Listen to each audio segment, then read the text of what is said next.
BMNR is trending up 6.26%. This is Friday, the 19th of December, 2025, pre-market session. Okay. Let's see what we have as it concerns the sentiment concerning BMNR. Let's get the sentiment.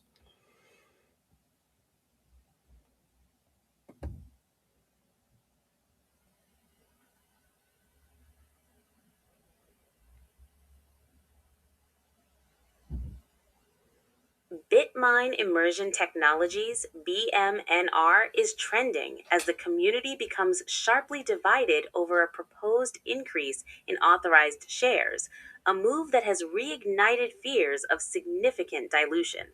For many investors, the proposal raises red flags, with concerns that shareholders could be heavily diluted at a time when the stock is already underperforming relative to Ethereum, ETH. This has fueled frustration, particularly among holders who expected BMNR to better track or outperform ETH given its positioning as an Ethereum treasury play. On the other side of the debate, supporters argue that the increase in authorized shares is a strategic tool rather than an immediate threat.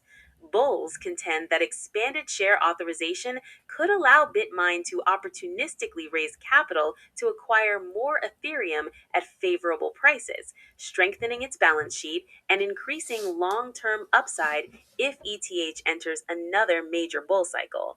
From this perspective, dilution is viewed as a calculated trade off in pursuit of scale and future value creation. The controversy is unfolding alongside a broader, heated discussion about crypto market manipulation and volatility, with some investors questioning whether recent price action in ETH, and by extension BMNR, reflects organic market forces or engineered moves driven by leverage, derivatives, and institutional positioning. This skepticism has spilled over into doubts about the reliability of bullish price forecasts from high profile figures, as repeated optimism has clashed with uneven performance in drawdowns.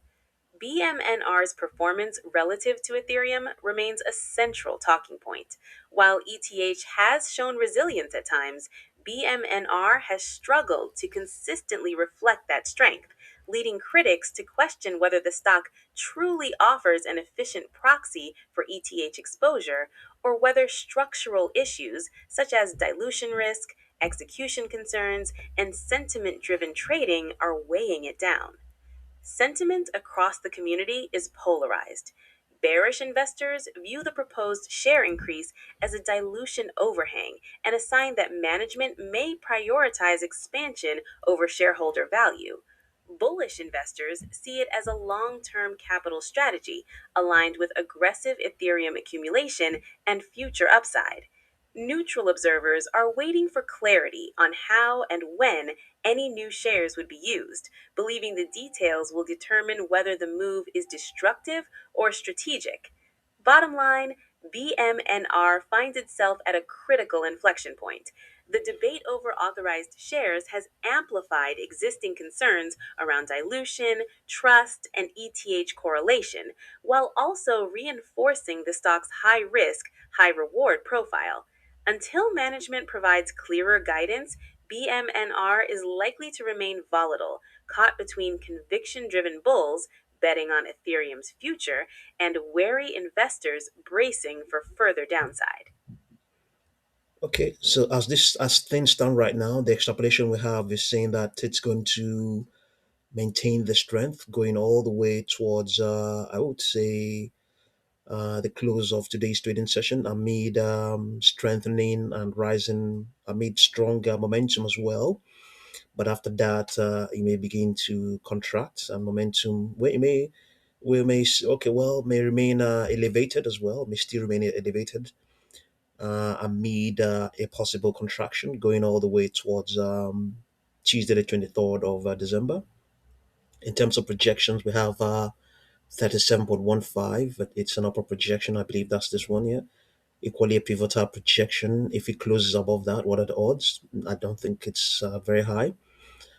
Statistically, it is saying it's less than 50%, but if it does, then it might attempt to retest 38.99 or 39.04. So, but all in all, momentum is expected to remain strong going all the way towards the 31st of December. Okay, we'll see how it correlates with Ethereum.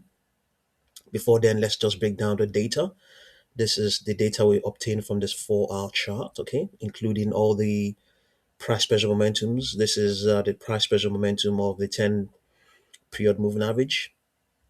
It measures the angle of attack of the 10-day moving average. This one measures the angle of attack of the 21 period moving average. This the 40 period moving average. This the obvious 200 period moving average. So they also have derivatives. Okay, they have two derivatives. One measures the buying pressure, and then the other one measures the pace of the buying, or sorry, the pressure. And then the first one measures the pressure, buying or selling, and then the second one measures the pace. Okay, so here we have negative price pressure momentum value. Okay, so there are three values: the ppm one, the ppm itself, and then its derivatives. You can see here um, minus 938 derivative. It didn't exactly indicate which one it is, first or second. Okay, so all in all, we have they're all extremely bearish, negative. You can see all of them are extremely bearish, but on the 40 period moving average, slightly decelerating. We have a positive first and yeah, and a positive second derivative. Okay, positive first positive signal. Yes, that's the first positive signal we have there. So interpretation: all moving averages are in strong bearish trend mode. Values far exceeding 0.25 threshold. The only glimmer of hope is BPM3's positive second derivative, suggesting potential bottoming action. So we also have the market grid. It gives us a range of values within which the stock has a potential to trade within. Currently, it is at 30.19. So let's see now, but we don't exactly know which direction it is. Is it pointing up or pointing down? 30.19. So that will be, yeah, somewhere around here. Somewhere around here. So indicating also that the um, there's a good chance based on the 4-hour chart that it may go ahead and extend further, or it may pull back as well. Yes, yeah, I would say well, let me not guess. So most likely path, retest. Okay, yeah, I can see that 29.86, because usually when we have this sort of indication, when the stock is in resistance in the R zones, it means that profit taking is what may be going on. What is advised to do for you to do? Shave your profit a bit. I mean, take profit and wait for a pullback. So retest of 29.86 is possible with a 65% probability, followed by consolidation between this and this. So between 29.86 and 29.08 range. So there's a trade setup here, not advisable that you implement. Mean reversion short slash put spread, primary rejection at 30.5. Do we have that? Yeah, okay. Primary rejection there, okay. Between 30.5 and 30.96 today's high with volume decline. Secondary breakdown below 29.94 with increase in volume. Entry triggers, yeah, okay. You can always pause and have a read. Okay, so long-term trade setup 1 to 3 months horizon. Accumulation zone 27.6 to 28.38. Okay, scaling yeah, 3 batches. Okay, your target will be 31.78, 34.45, 37.15. Okay, you can always pause and read. Stop loss 26.5. Rationale is that the ppm3 is the positive second derivative on the ppm3, that is the price pressure momentum for its 40 period moving average is positive. It hints at potential trade exhaustion, and the extrapolation of that moving average as well, forecast 34.45, aligns with the 40-day moving average, 40 period moving average resistance. If dilution fears prove overblown, Rapid mean reversion likely. Yeah. Okay. Ethereum correlation could provide a tailwind if crypto rallies. Okay.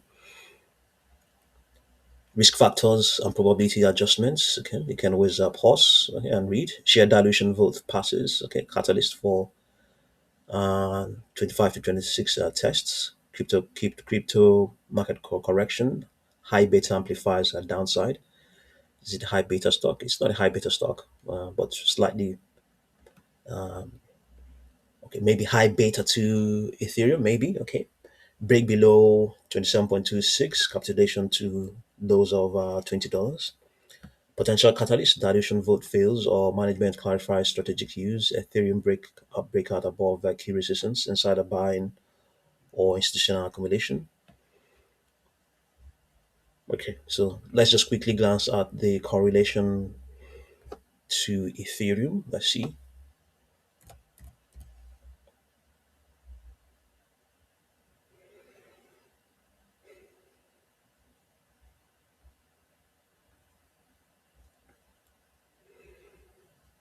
Okay, here we have okay. Is that what we have? I can't remember what we have here. Okay, so Ethereum is expected to remain strong up till Sunday. Okay, it is very much short term.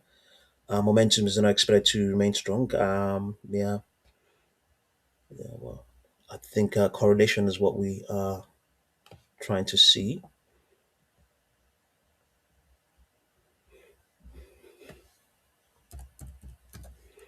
BMNR. Let's see. Okay, well, to some extent, not sufficiently. No, BMNR equally it doesn't trade weekends, and Ethereum trades weekends. So I think we have yeah, not exactly the same, especially in terms of extrapolation, not the same, but I think pretty much the same.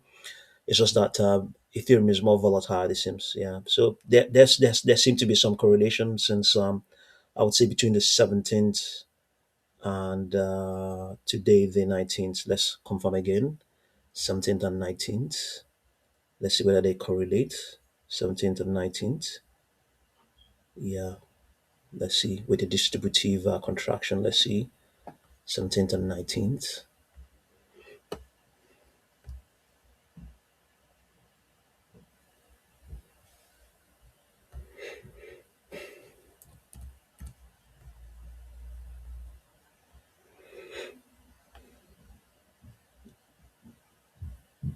Yeah. There is some correlation. Yeah.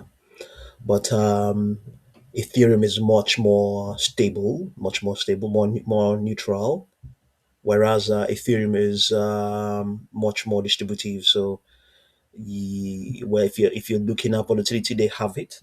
But Ethereum, sorry, BMNR is more has a distributive slant to it, as against neutral to some extent. Yeah, it's just been consolidating within a certain range and is not bearish, just neutral. Whereas Ethereum has been distributive. Yeah. Okay, so have a look and see what you make of BMNR stock. And thank you very much for watching this video.